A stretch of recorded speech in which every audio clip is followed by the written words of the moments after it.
ওলামায়ে কেরামদেরকে বক্তব্য দিতে দেয় না, সাধারণ মানুষকে চলতে দেয় না। এখনো ক্ষমতা যায় নাই। তুমি ভেবেছ সেই আগের সেই ধানের শীষ দেখলেই মানুষ পাগল হয়ে যাবে? আল্লাহ, 2025 ওরা সব দেখবে, ওদের বক্তব্য দেখবেন। শুধু জিয়াউর রহমান সাহেব এইটা করছে, সেইটা করছে, এইটা করছে, সেইটা করছে। বুঝলাম জিয়াউর রহমান সাহেব এইটা করছে, সেইটা করছে।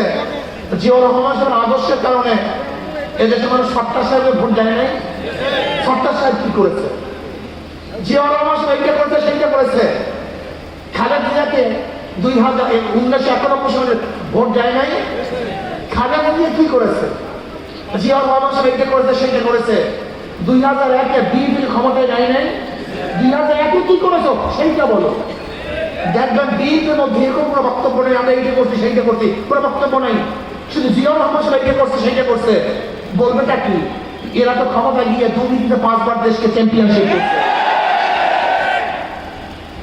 এরা দুর্নীতিতে 5 বার চ্যাম্পিয়নশিপ করছে, বহু কেস করছে।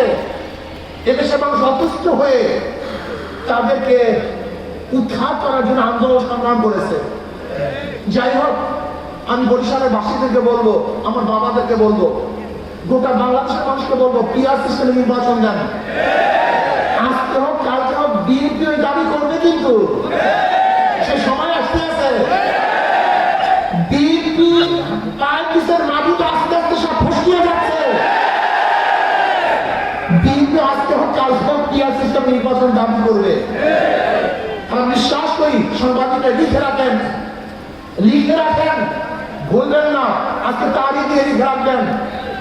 ইনশাআল্লাহ বাংলাদেশের যে সেই জায়গা, যেখানে যেখানে ইসলামী দলের শক্তিশালী প্রার্থী থাকবে, প্রত্যেক জায়গায় ইসলামের বাহিনীর শক্তি হারবে, হারবে, হারবে।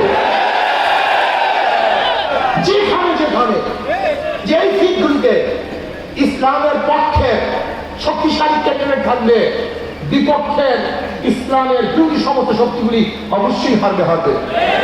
আগামী নির্বাচন 2 ভাগ হয়ে যাবে।